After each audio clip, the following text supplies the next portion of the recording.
Hello guys, അപ്പോൾ എല്ലാവർക്കും എൻ്റെ യൂട്യൂബ് ചാനലിലേക്ക് സ്വാഗതം. 2 ദിവസമായി വീഡിയോ ഒക്കെ മര്യാദയ്ക്ക് ഇട്ടിട്ട്, അപ്പോൾ നിങ്ങളുടെ സപ്പോർട്ടൊക്കെ ഉണ്ടാവണം കേട്ടോ. അപ്പോൾ ഇന്നത്തെ വീഡിയോ നമ്മൾ പപ്പായ വെച്ചിട്ട് എങ്ങനെയാണ് ഒരു മോരുകറി ഉണ്ടാക്കുന്നത് എന്നുള്ളതാണ്. എല്ലാവർക്കും അറിയുന്നുണ്ടാവും, എന്നാൽ ഞാൻ വെക്കുന്ന രീതി എങ്ങനെയാണെന്നൊന്ന് പരിചയപ്പെടുത്താൻ വേണ്ടിയിട്ടാണ് കേട്ടോ. അപ്പോൾ അതിനാദ്യം തന്നെ നല്ലൊരു പപ്പായ ചെറുതായിട്ട് കട്ട് ചെയ്തിട്ടെടുത്തു. കഴിഞ്ഞ ചട്ടിയിലാണ് മോരുകറി വെക്കുന്നത്. മോരുകറി എപ്പോഴും ചട്ടിയിൽ വെക്കുമ്പോൾ നല്ല ടേസ്റ്റാണ് കേട്ടോ. അപ്പോൾ പപ്പായൊക്കെ അതിലേക്ക് കട്ട് ചെയ്തിട്ടു. ആവശ്യത്തിന് മഞ്ഞൾപ്പൊടിയും ഉപ്പും ചേർത്തു. പിന്നെ നമുക്ക് വേണ്ടത് അതിലേക്ക് ഒരു 2 പച്ചമുളക് ഞാൻ ചീന്തി ഇട്ട് കൊടുത്തു. കുറച്ച് കറിവേപ്പിലയും ഇട്ടിട്ട് കുറച്ച് വെള്ളം ഒഴിച്ചതിന് ശേഷം നല്ല രീതിക്ക് ഒന്ന് ഇളക്കി കൊടുത്തു. എന്നിട്ട് അത് അടച്ച് വെച്ചിട്ട് നമുക്ക് കുറച്ച് വെള്ളം ഒഴിച്ചിട്ടുള്ളൂ കേട്ടോ. കാരണം നമുക്കതിലേക്ക് വേണ്ടത് കൂടുതൽ തൈരാണല്ലോ.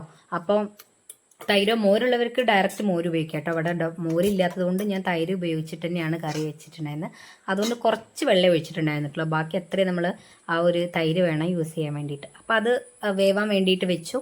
അതിന് ശേഷം ഞാനൊരു കുറച്ച് നാളികേരം ഒരു മുറി മുഴുവനായിട്ട് എടുത്തില്ല, ഒരു 1/4 ഭാഗം എടുത്തു ചിരകിയിട്ട് അതിലേക്ക് ഒരു അര ടീസ്പൂൺ ചെറിയ ജീരകവും 1/4 ടീസ്പൂൺ കുരുമുളകും കുറച്ച് മഞ്ഞൾപ്പൊടിയും ഇത്തിരി കറിവേപ്പിലയും പിന്നെ ഒരു 3 പച്ചമുളകും കൂടെ ഇട്ടിട്ട് നമ്മൾ എടുത്ത് വെച്ചിട്ട് തൈരുണ്ടായിരുന്നല്ലോ, ആ തൈര് കുറച്ച് ഒഴിച്ചതിന് ശേഷം ഒന്ന് പൊടിച്ചെടുത്തു കേട്ടോ. ഒരുപാട് ഒഴിച്ചിട്ടില്ല. ഒരുപാട് ഒഴിച്ചാൽ എന്താ വെച്ച് കഴിഞ്ഞാൽ അത് അരച്ചെടുക്കാൻ വേണ്ടിയിട്ട് ബുദ്ധിമുട്ടാണ്. അതുകൊണ്ട് കുറച്ചാണ് എടുത്തത്.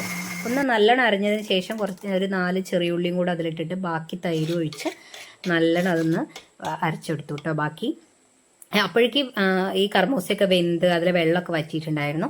ഈ അരച്ചെടുത്ത അരപ്പും കൂടെ അതിലേക്ക് ചേർത്ത് നന്നായിട്ട് ഇളക്കിയതിന് ശേഷം അതൊന്ന് തിളപ്പിച്ചെടുക്കാൻ വേണ്ടി വെക്കുകയാണ് കേട്ടോ.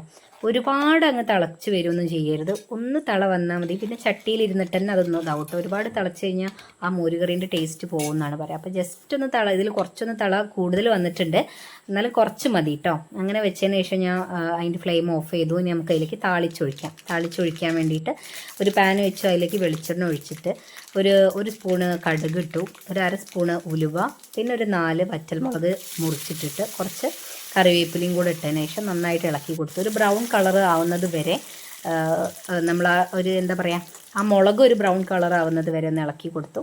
എന്നിട്ട് അതിലേക്ക് താളിച്ചൊഴിച്ചു കേട്ടോ. അപ്പോൾ ഇങ്ങനെയാണ് നമ്മളത് ഒഴിച്ചതിന് ശേഷം ഞാൻ ഇളക്കൊന്നും ചെയ്തിട്ടുണ്ടായിരുന്നില്ല. കുറച്ച് നേരം ഒന്ന് അടച്ച് വെച്ചിട്ട് ഒരു 10 മിനിറ്റ് അടച്ച് വെച്ചതിന് ശേഷമാണ് പിന്നെ ഞാൻ അതിലേക്ക് അത് നല്ലൊന്ന് മിക്സ് ചെയ്ത് കൊടുത്തത് കേട്ടോ. അപ്പോൾ ഇതാ ഈ ഒരു രൂപമാണുള്ളത്. അപ്പോൾ ഇന്നത്തെ വീഡിയോ ഇത്രയേ ഉള്ളൂ. മോരുകറി ഇഷ്ടപ്പെട്ടിട്ടുണ്ടെങ്കിൽ ലൈക്ക് ചെയ്യണം, കമൻറ്റ് ചെയ്യണം, സബ്സ്ക്രൈബ് ചെയ്യണം. ഓക്കെ, നിങ്ങളുടെ എല്ലാവരുടെയും സപ്പോർട്ട് ഞങ്ങളുടെ കൂടെ തന്നെ ഉണ്ടാവണം കേട്ടോ. അപ്പോൾ ഇന്നത്തെ വീഡിയോ ഇത്രയേ ഉള്ളൂ. Ta-ta bye, see U.